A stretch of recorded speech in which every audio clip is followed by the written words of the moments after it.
Bible says, take heed of the things you've heard. It's in Hebrews 2. It's right there. It takes earnest heed. Earnest heed. That's even more than taking heed. Take earnest heed of the things you've heard, lest they slip away. Sure. And all of a sudden, you're just getting a little hurt, a little touchy, a little offended. All of a sudden, you're just a little let down because your spouse said that and you can't believe it. Now you're meditating, musing on the fact that they said that and where'd that come from and how they have the capacity, instead of just covering them and loving them in the midst of whatever they said. Now you're analytically debriefing it, and 2 hours later, you're a mess.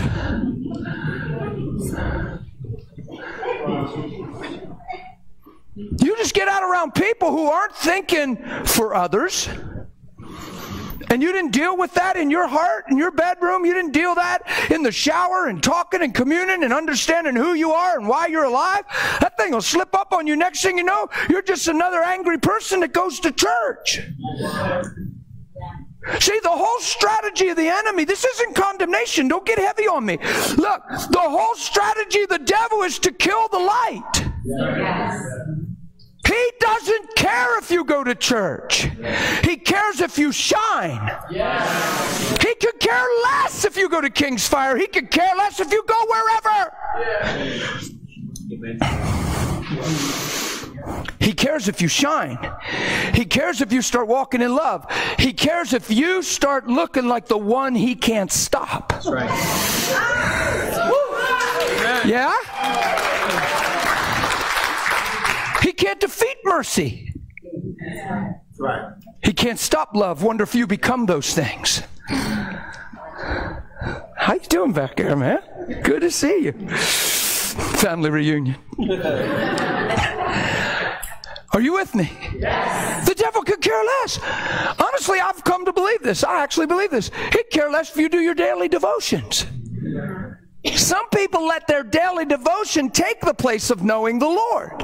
So they qualify themselves by doing their devotions instead of knowing they're already qualified through the Son. So then they do their devotion to have intimacy and know Him more, to look more like Him. Look, you can do your daily devotion and never commune with God. You can have a Christian t-shirt, ringtone, screensaver, and bumper sticker. And be mad at somebody. And think all those things you do, Christian, mean you're Christian. Christianity is Christ-likeness. Christianity, little Christ-like one. It's who He is in you, and you're surrendered, you're yielded. I'm not talking perfection here. I'm talking purity of heart. I'm just talking a motive to wake up, to live in the Spirit, to have a healthy why behind my life. No matter what.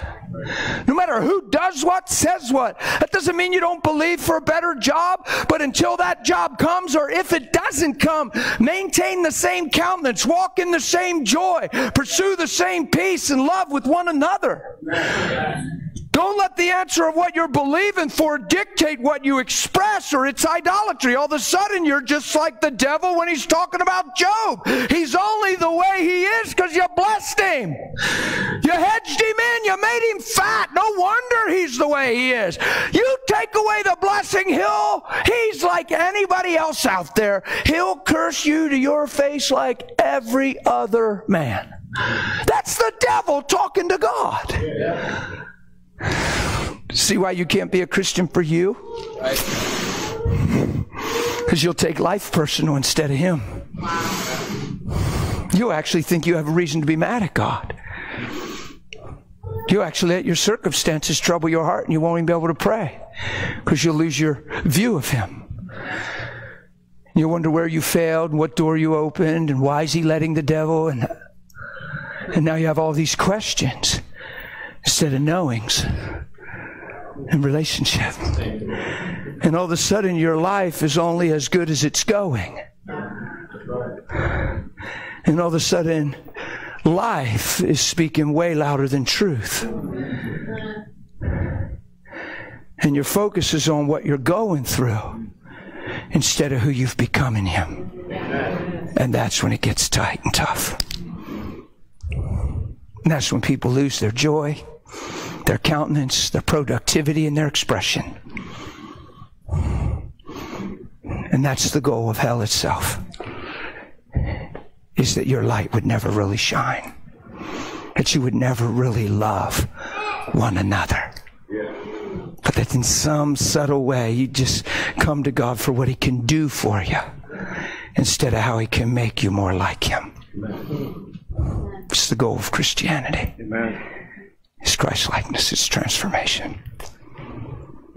It's a whole new way of thinking.